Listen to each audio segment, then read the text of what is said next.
नमस्कार। मैं हूं महेंद्र सिंह और आप देख रहे हैं इंटरव्यू टाइम्स। क्या योगी को हटाना चाहती है बीजेपी? क्या उत्तर प्रदेश के मुख्यमंत्री योगी आदित्यनाथ अपनों से ही चौतरफा फिर गए हैं? बीजेपी के ही नेता आखिर क्यों योगी से बगावत पर उतारू हैं? क्या योगी आदित्यनाथ की सरकार पर बीजेपी और उनके सहयोगी दल सवालों के कटघरे में जो खड़ा कर रहे हैं, इसके क्या सियासी मायने हैं? इसी पर हम बात करेंगे। बीजेपी के मंत्री विधायक सरकार को नसीहत दे रहे हैं, सवाल उठा रहे हैं। विधान परिषद सदस्य देवेंद्र प्रताप सिंह ने नौकरशाही पर सवाल उठाए हैं। देवेंद्र प्रताप सिंह ने मुख्यमंत्री योगी आदित्यनाथ को पत्र लिखकर सवाल किया है। देवेंद्र प्रताप सिंह ने पूछा है कि अचानक ऐसा क्या हुआ कि प्रदेश की जनता बीजेपी की सरकार से नाराज हो गई है। उन्होंने शिक्षकों की ऑनलाइन अटेंडेंस के निर्णय को वापस लेने के साथ ही पुरानी पेंशन की बहाली पर विचार करने की मांग भी की है। देवेंद्र प्रताप सिंह लिखते हैं, जनता के मन में सरकार की छवि शिक्षक और कर्मचारी विरोधी बनती जा रही है। इसके लिए नौकरशाह जिम्मेदार हैं। उनके द्वारा लिए गए निर्णयों से जनता नाराज है। नौकरशाहों के लिए जो निर्णय ले रहे हैं नौकरशाह, वो अभिशाप बन रहे हैं सरकार के लिए।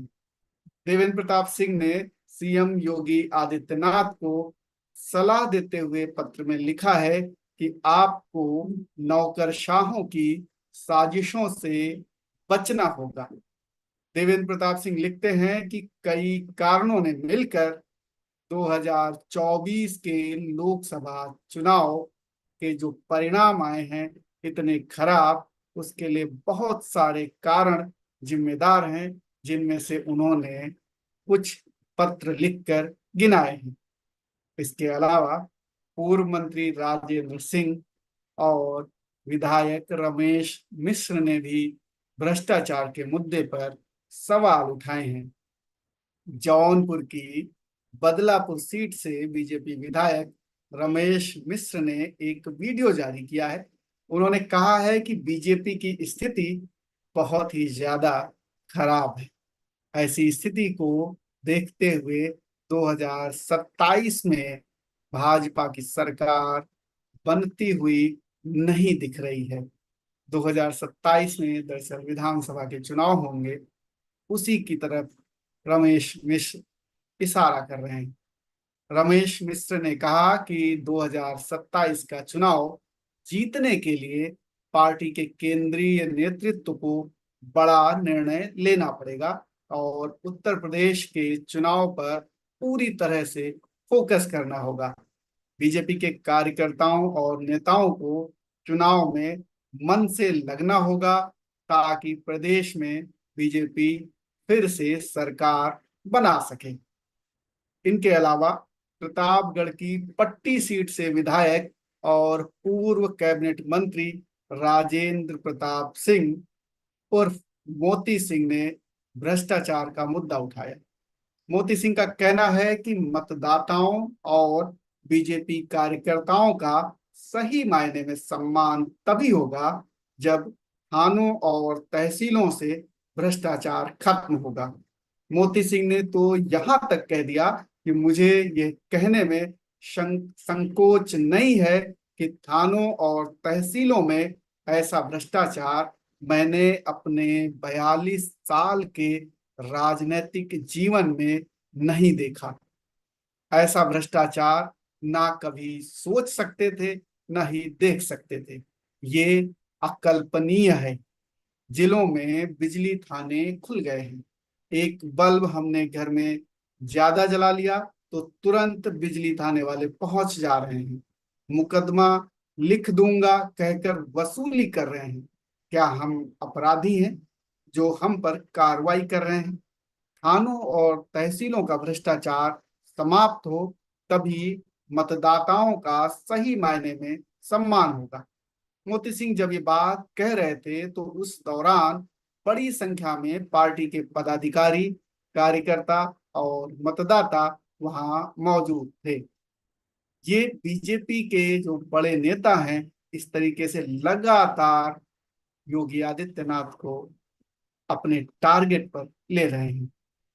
जहां एक ओर बीजेपी के नेता योगी सरकार पर हमलावर हैं, वहीं दूसरी ओर योगी सरकार में कैबिनेट मंत्री और सहयोगी पार्टी निषाद पार्टी के राष्ट्रीय अध्यक्ष संजय निषाद भी अधिकारियों की शिकायत कर रहे हैं। संजय निषाद ने कहा कि कुछ अधिकारी अंदर से साइकिल, हाथी और पंजे वाले हैं और ऊपर से कमल वाले दिखते हैं। वो मौका पाते ही डंस लेते हैं। संजय निषाद ने कहा कि लोकसभा चुनाव में मिली हार के कई कारण हैं। इनमें कार्यकर्ताओं की नाराजगी भी शामिल है। उन्होंने कहा कि कार्यकर्ता पार्टी की रीढ़ होता है। संजय निषाद ने कहा कि आरक्षण बड़ा मुद्दा है। उन्होंने कहा कि कुछ अधिकारी ऐसे हैं जो उसे उलझाते हैं, लेकिन हम उसे सुलझाने में लगे हैं।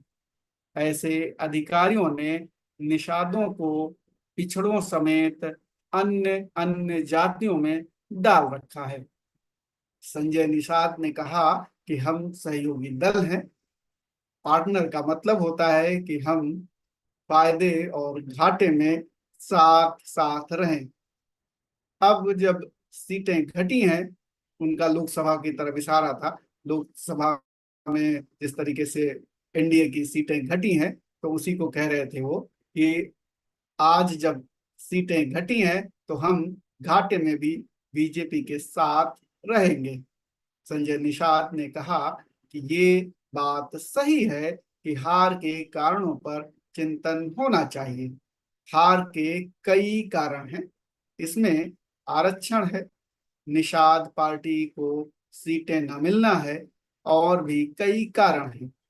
होने वाले उपचुनाव को लेकर संजय निषाद आश्वस्त हैं और उन्होंने कहा कि हम सीट मांगने वाले नेता नहीं हैं। हम लोग सभी 10 सीटों पर मिलकर लड़ेंगे और जीतेंगे भी। सिर्फ यही लोग योगी के खिलाफ हों ऐसा नहीं है। प्रदेश के दोनों उप मुख्यमंत्री यानी कि ब्रजेश पाठक और केशव प्रसाद मौर्य भी योगी आदित्यनाथ को घेरने में पीछे नहीं रहते। हालिया बयान जिसमें केशव प्रसाद मौर्य कह रहे हैं कि सरकार से बड़ा संगठन होता है, यानी कि बड़ी बात वो कह के गए। और उन्होंने कहा कार्यकर्ताओं के लिए उनके घर के दरवाजे हमेशा खुले हैं। यानी लखनऊ में जो आवास है उनका सरकारी आवास, उसको लेकर वो कह रहे थे कार्यकर्ताओं से। तो सरकार से बड़ा संगठन होता है, इस पे उनका बड़ा जोर था। इसके क्या मायने हैं आने वाले समय में पता चलेंगे। इसी बीच वो दिल्ली चले गए बीजेपी के राष्ट्रीय अध्यक्ष जेपी नड्डा से मिलने। इस बैठक को लेकर सियासी सरगर्मी बढ़ी हुई है। ऐसे में सवाल है कि आखिर योगी आदित्यनाथ को बीजेपी के नेता चौतरफा क्यों घेरेबंदी कर रहे हैं।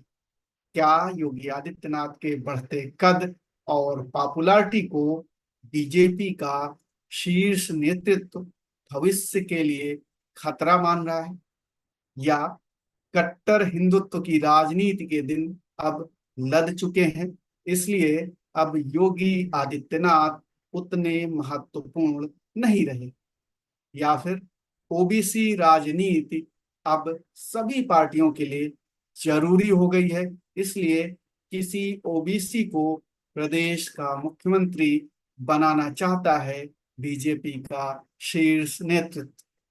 आप क्या सोचते हैं, हमें कमेंट करके बताएं। फिलहाल इस विवेचना में इतना ही। आप देखते रहें द इंटरव्यू टाइम्स। नमस्कार।